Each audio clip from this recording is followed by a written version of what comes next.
Hola, muy buen día a toda la comunidad unicaucana estudiantil y de Colombia en general. Nos encontramos en este momento en el Jardín de los Granados, la Casa de la Memoria Insurgente en Caracas, Venezuela, en nuestra Brigada Internacionalista por la Soberanía, la Autodeterminación y la Paz de los Pueblos.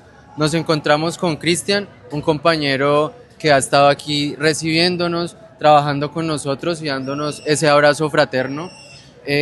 Hoy queremos conversar con él un poco de cómo es la educación pública en Venezuela, cómo es el acceso, cómo son las condiciones y cuál es ese enfoque que se da a través de la educación.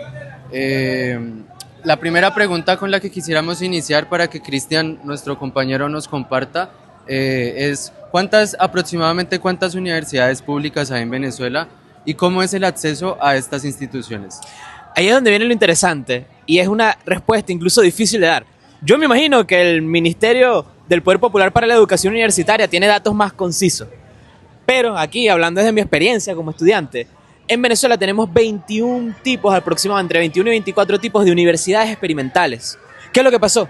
Cuando el comandante Hugo Rafael Chávez Frías llega al poder, él dice, tenemos que darle derechos a los pueblos, a la gente. Éramos un país con un problema de analfabetismo muy grande, con un problema de periferia campesina muy grande, campesinos que no tenían cédula, que no tenían papeles, que no tenían derechos. Entonces él hizo un gran registro y en ese registro no era solo si querías una cédula, si no tenías cédula o si sí tenías cédula, sino también quieres estudiar en la universidad.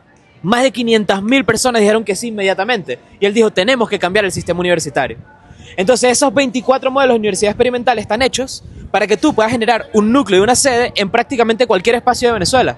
Yo conozco sedes en Cojedes de la Universidad Bolivariana de Venezuela, que es donde yo estudio, que de repente agarran un salón de primaria, del preescolar o del sitio, y traen a los profesores, la UVB trabaja con ellos, la rectoría es principal, y dan las clases de la universidad ahí, y tienen derecho a graduarse, a ver todas sus clases completamente, a tener una educación de calidad, gratuita completamente, para cualquier persona venezolana. Entonces, ¿cuántas universidades hay en Venezuela?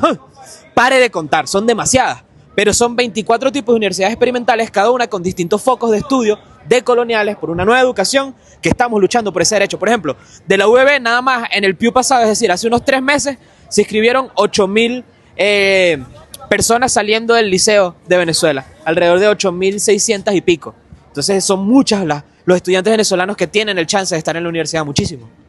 Qué diferencias, ¿no? Mientras en Colombia el acceso es muy complicado y las universidades públicas cada vez se privatizan más, en Venezuela, la República Bolivariana, pues como nos dice el compañero, la educación es mucho más amplia. ¿Qué condiciones de bienestar hay en las universidades en el transcurso de que los estudiantes se están formando? Es decir, la alimentación, Sí. el bienestar. Aquí el bienestar estudiantil es uno de nuestros focos. Primero depende de la universidad experimental donde estés. También en Venezuela existen universidades autónomas y privadas, pero bueno, yo me enfoco en lo que tiene acceso a la mayoría del pueblo, que son las universidades experimentales, que son excelentes. Y entonces la realidad material depende un poco de la sede y del sitio. Por ejemplo, mi sede, la UV de los Chaguaramos, tenemos clases de yoga gratuitas, almuerzo gratuito para todos los estudiantes, tenemos un centro y un vivero, que además de tener, por ejemplo, un depósito de bioinsumos y también de un biodigestor para cocinar con el biodigestor en el comedor, también tenemos una farmacia de plantas naturales que plantan los compañeros del PFG de Agroecología y de Ingeniería Ambiental. Tenemos un gimnasio gratuito, tenemos deportes gratuitos, deportes profesionales donde puedes ir a olimpiadas y a reclutamiento, tenemos un ciber, pisos con wifi, tenemos todo un piso dedicado a la cultura donde hay un taller de lutería para poder hacer tus propios instrumentos, entonces puedes hacer cuatro, guitarra, pues hay un taller de pintura y de hecho incluso los presentan en la Galería de Arte Nacional, es bellísimo.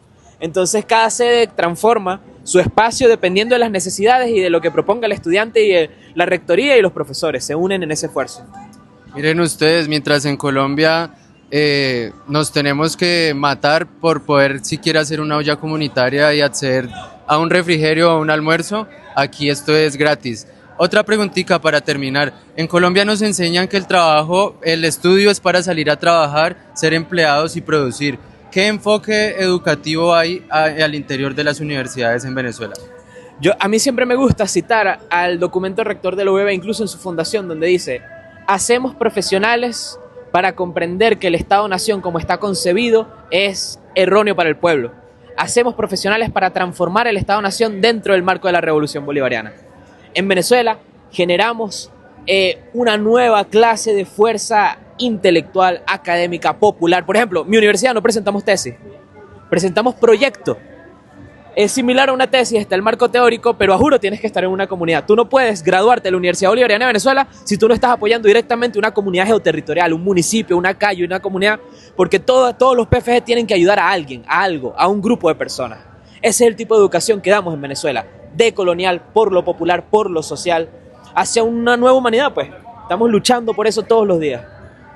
No, muy buenas las reflexiones que nos regalas, Cristian, muchas gracias, para que nosotros como jóvenes, y no solo como jóvenes, sino como población colombiana, nos demos cuenta de que la educación es un derecho y que debe ser digna, que no tenemos que mendigar un simple almuerzo, condiciones de bienestar, acceso, cuando realmente es un derecho que la República Bolivariana ha podido sacar adelante, para que la educación no la dudemos, sino que la exijamos.